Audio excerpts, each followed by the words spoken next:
Assalamualaikum warahmatullahi wabarakatuh. Sebelumnya, izinkan kami di kelompok 4 ingin menjelaskan hasil diskusi kami tentang neurotransmitter.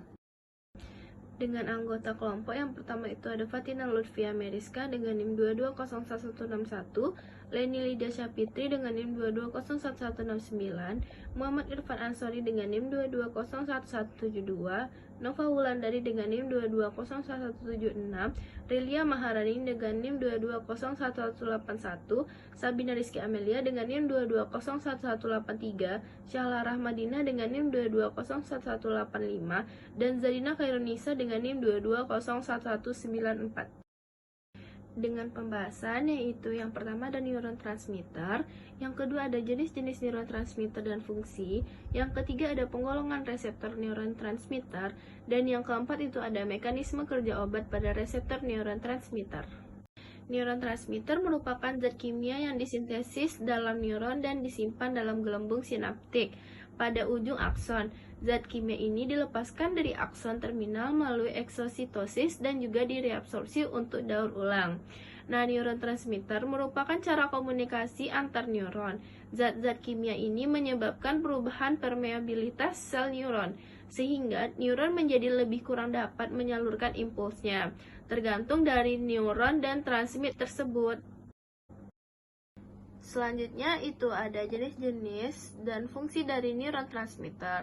Salah satunya ada adrenalin atau epinefrin, ada noradrenalin atau norepinefrin, ada dopamin, ada serotonin, ada GABA, ada asetilkolin, ada glutamat, dan ada endorfin. Nah, untuk asetilkolin merupakan suatu neurotransmitter eksitatorik yang mengaktifasi reseptor muskarinik dan nikotinik pada sistem saraf pusat. Asetilkolin memegang peran penting dalam jalur pengaturan proses tidur dan bangun, di mana asetilkolin di sini menyebabkan seseorang terbangun. Lalu ada glutamat. Nah, glutamat merupakan neurotransmitter berupa asam amino yang bersifat eksitatorik dengan jumlah yang besar pada sistem saraf pusatnya. Glutamat memegang peran penting dalam proses belajar, memori, transduksi nyeri, dan proses patologis seperti injuri neuron eksitotoksik yang terjadi setelah adanya suatu trauma atau iskemia pada sistem saraf pusat. Lalu ada dopamin. Nah, dopamin merupakan 50% katekolamin yang berada pada sistem saraf pusat, di mana konsentrasi dopamin tertinggi berada pada basal ganglia. Nah, dopamin juga berperan penting dalam mekanisme adiksi serta toleransi terhadap obat-obat analgesik dan obat-obat analgesik. Lalu yang ada serotonin, yang dimana serotonin itu termasuk dalam 5-HT, terdapat dalam konsentrasi yang tinggi di dalam otak. Fungsi dari serotonin itu mencegah depresi maupun mengatur suasana hati, nafsu makan, dan kualitas tidur. Norepinefrin, yang dimana norepinefrin terdapat dalam jumlah yang besar pada ascending reticular activating system atau ARAS, serta pada hipotalamus. Neurotransmitter ini berperan penting dalam mekanisme tidur, bangun, serta mekanisme analgesia. Lalu ada substansia. Nah, substansia P merupakan neurotransmitter eksitatorik yang dilepaskan oleh bagian terminal serabut saraf pembawa rasa nyeri yang memiliki sinpas di substansia gelatinosa pada medula spinalis. Substansia P ini berfungsi mengaktifasi neurokinin G-protein complete receptor. Lalu ada GABA, yang dimana GABA merupakan neurotransmitter inhibitorik terbesar di otak. GABA berfungsi sebagai reseptor inhibitorik segera setelah kelahiran. Dan yang terakhir ada endorfin. Endorfin diproduksi oleh hipotalamus dan kelenjar pituitari. Ia dilepaskan sebagai reseptor terhadap rasa sakit untuk menurunkan transmisi sinyal rasa sakit ke otak dan meningkatkan perasaan nyaman dan bahagia. Lalu juga dilepaskan saat seseorang baru saja melakukan aktivitas fisik seperti olahraga. Perkenalkan, nama saya Relia Maharani Ginting dengan NIM 22011181. Di sini, saya sebagai pemateri 2 akan menjelaskan tentang penggolongan reseptor neurotransmitter, di mana penggolongan ini terbagi 3, yaitu yang pertama G-protein coupled receptor, yang kedua ligand gate ion channels, dan yang ketiga ada enzim link transmembran receptor. Di mana yang pertama yaitu G-protein coupled receptor ini terdapat pada membran plasma dan reseptor ini akan bekerja dengan perantara protein G. Saat ligand berikatan dengan reseptor, maka akan terjadi aktivasi dari protein G. Nah, protein ini kemudian akan bekerja mengaktifasi maupun menginhibisi suatu enzim, saluran ion, atau target lainnya. Nah, reseptor ini juga merupakan jenis reseptor permukaan sel yang terbanyak, berfungsi sebagai menstimulasi ataupun menghambat fungsi beberapa enzim dan saluran ion tertentu. Sebagian besar hormon dan neurotransmitter berinteraksi dengan reseptor ini untuk membentuk suatu respon seluler. Nah, yang kedua ada ligand gate ion channels, di mana ini merupakan suatu saluran pada membran plasma yang merespons secara langsung terhadap ligand-ligand ekstraseluler tanpa melalui perantara protein G. Nah, reseptor ini merupakan salah satu bagian dari 3 kelas saluran ion yang ada, di mana saluran ion lainnya yaitu voltage gate ion channel yang merespon terhadap perubahan potensial serta other gate ion channel yang memiliki banyak mekanisme untuk teraktivasi. Nah, yang ketiga ada enzim link transmembran receptor, di mana enzim link transmembran reseptor ini bukan merupakan reseptor yang berperan dalam proses pensinyalan sel saraf karena reseptor ini memiliki suatu efek yang lambat di dalam sel. Nah, sebagian besar enzim link transmembran reseptor ini merupakan tirosin kinase yang berfungsi sebagai second messenger untuk proses fosforilasi intraseluler ketika suatu ligand telah berikatan dengan reseptor permukaan sel. Reseptor insulin, atrial natriuretic peptide reseptor, dan reseptor untuk sebagian besar growth factor merupakan contoh dari tirosin kinase link transmembran reseptor. Nah, selanjutnya akan dijelaskan oleh teman saya. Perkenalkan, nama saya Leni Lydia Sapitri dengan NIM 22011169. Di sini saya akan menjelaskan tentang mekanisme kerja obat pada reseptor neurotransmitter atau agonis dan antagonis. Obat adrenergik adalah obat yang mempengaruhi sistem adrenergik, termasuk simpatomimetik yang efeknya menyerupai aksi simpatis, dan simpatolitik yang efeknya itu menghambat atau menekan aksi sistem simpatis. Jadi, pada mekanisme kerja obat pada reseptor neurotransmitter ini terbagi menjadi 2, yaitu simpatomimetik atau agonis adrenergik dan simpatolitik atau antagonis adrenergik. Nah, pada mekanisme kerja obat simpatomimetik atau agonis adrenergik, yang pertama itu dia memfasilitasi pelepasan neurotransmitter atau amfetamin. Yang kedua, menghambat reuptake atau reserpin, dan yang ketiga itu ada agonis reseptor atau phenylephrine. Sedangkan pada mekanisme kerja obat simpatolitik atau antagonis adrenergik, yang pertama itu ada menghambat sintesa neurotransmitter atau karbidopa.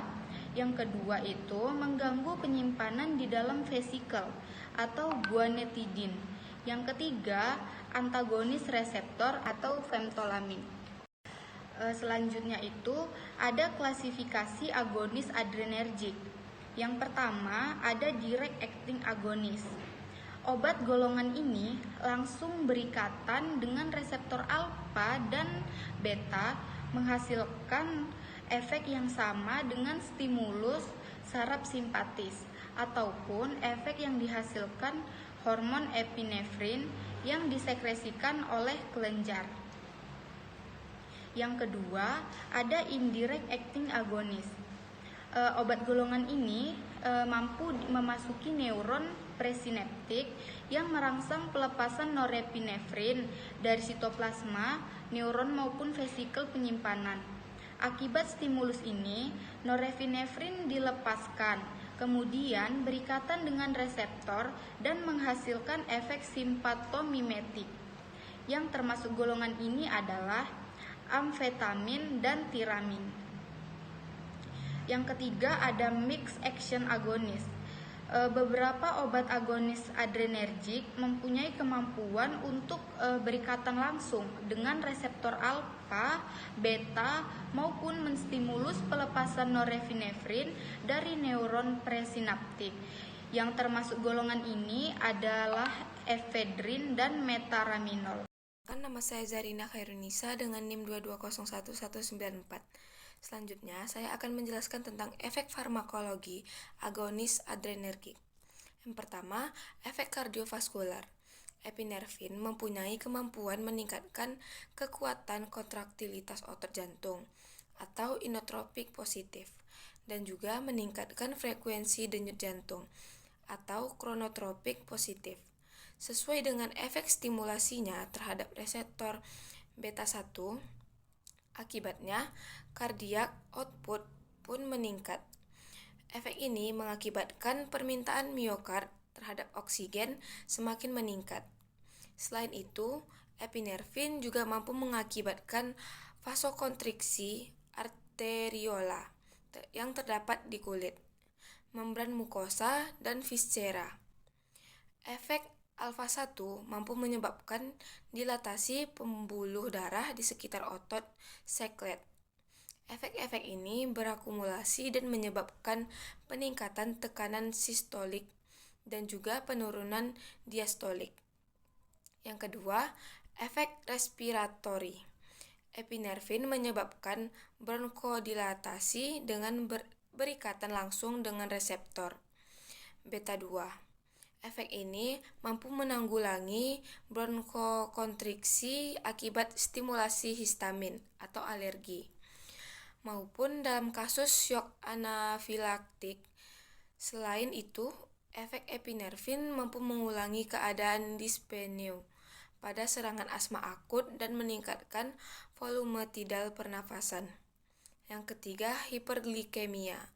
Epinefrin mempunyai efek hiperglikemia yang cukup signifikan, diakibatkan kemampuannya untuk berikatan dengan reseptor beta 2, sehingga meningkat glikonolisis dalam hepar, memungkinkan pelepasan glukagon dan menurunkan pelepasan insulin, atau efek alfa 2. Efek ini dimediatori oleh mekanisme siklik AMP. Yang keempat, lipolisis.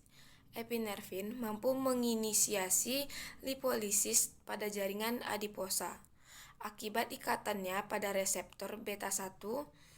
Setelah berikatan dengan reseptor tersebut, epinefrin mampu mengaktifasi adenilil siklase untuk meningkatkan siklik AMP, sehingga kadar siklik AMP yang tinggi mampu menstimulasi lipase yang bekerja untuk menghidrolisis triasil gliserol menjadi asam lemak bebas dan gliserol.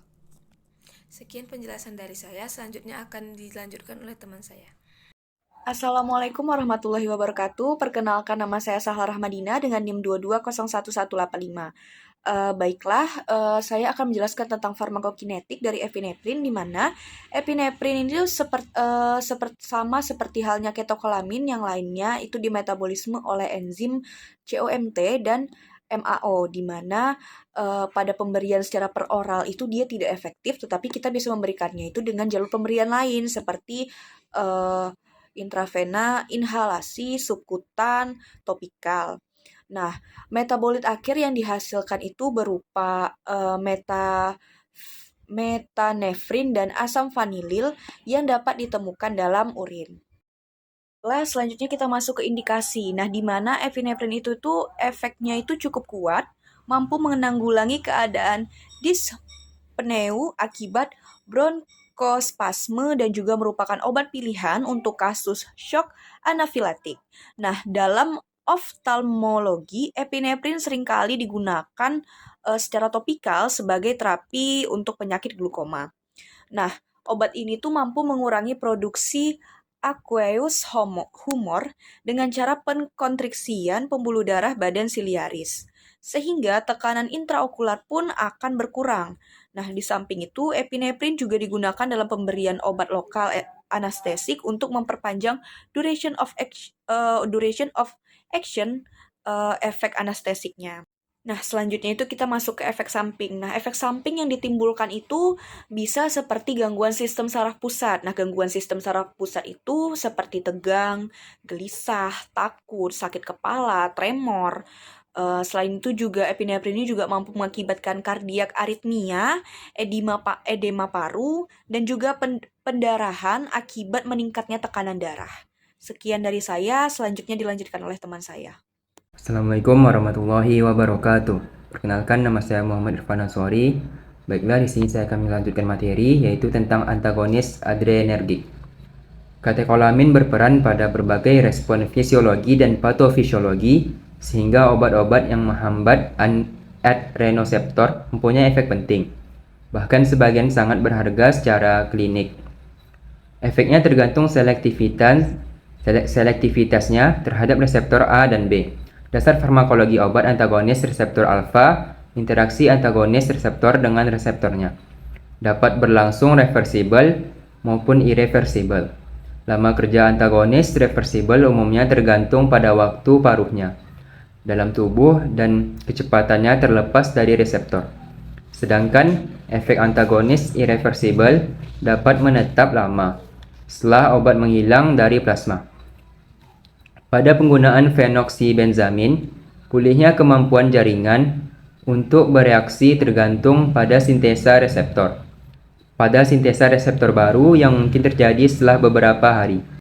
Sekian, terima kasih. Assalamualaikum warahmatullahi wabarakatuh. Perkenalkan, nama saya Fatina Lutfia Meriska dengan NIM 2201161. Baik, di sini saya akan menjelaskan materi tentang efek farmakologi. Efek farmakologi ada 4. Yang pertama, efek farmakologi pada sistem kardiovaskular. Yang kedua, efek farmakologi pada trictus respiratorius. Yang ketiga, efek farmakologi pada mata. Yang keempat, efek farmakologi endokrin dan metabolit. Yang pertama, efek pada sistem kardiovaskular. Beta blocker secara kronik berefek untuk menurunkan tekanan darah pada reseptor beta 1, di mana terjadinya penurunan denyut nadi dan juga penurunan pada sistem kardiak output. Selanjutnya, pada beta 2 itu terjadi penurunan vasodilatasi pembuluh darah perifer diikuti penurunan resistensi perifer dan kardiak output, serta penekanan sistem renin-angiotensin dengan akibat penurunan volume darah dan resistensi perifer. Selain itu juga memungkinkan efeknya pada susunan saraf pusat. Selanjutnya, efek farmakologi yang kedua yaitu efek farmakologi secara tractus respiratorius, di mana blokade pada reseptor beta 2 di otot polos bronkus menyebabkan bronkostruksi terutama pada pasien asma. Walaupun suatu antagonis selektif terhadap blokade reseptor beta 1, tidak ada yang secara total tanpa blokade ke reseptor beta 1, sehingga secara umum obat ini harus dihindari pada pasien yang terkena penyakit asma. Sedangkan pada pasien yang terkena penyakit paru obstruktif kronik, ini dapat mentolerir obat ini secara baik.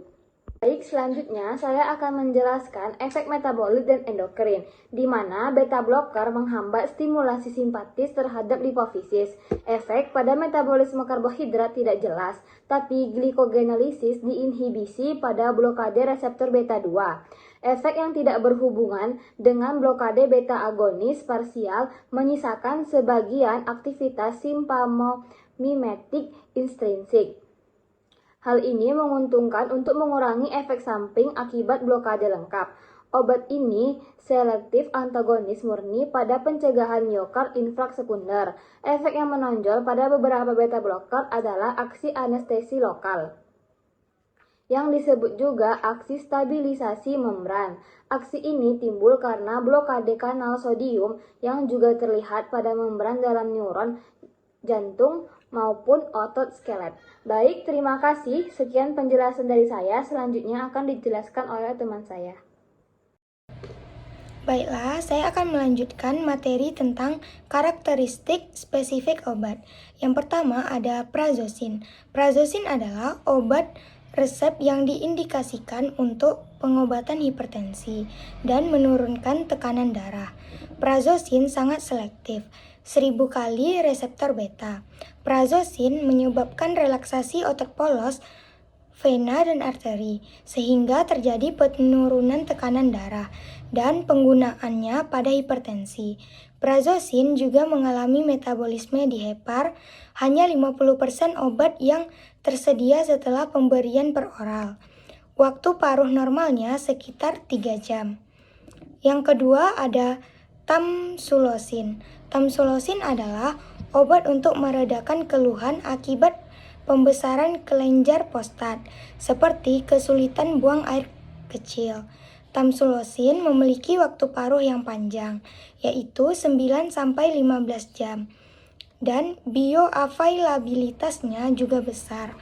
Afinitasnya lebih besar terhadap reseptor beta 1A dan beta 1D dibanding beta 1B. Obat ini lebih dianjurkan untuk penderita BPH, serta diduga otot polos prostat diperantarai reseptor beta 1A. Umumnya, obat ini terjadi akibat ikatan blokade pada reseptor beta. Namun, beberapa aksinya akibat efek lain seperti aktivitas agonis parsial pada reseptor B. Baik, sekian penjelasan dari kelompok 4. Apabila ada kesalahan mohon dimaafkan.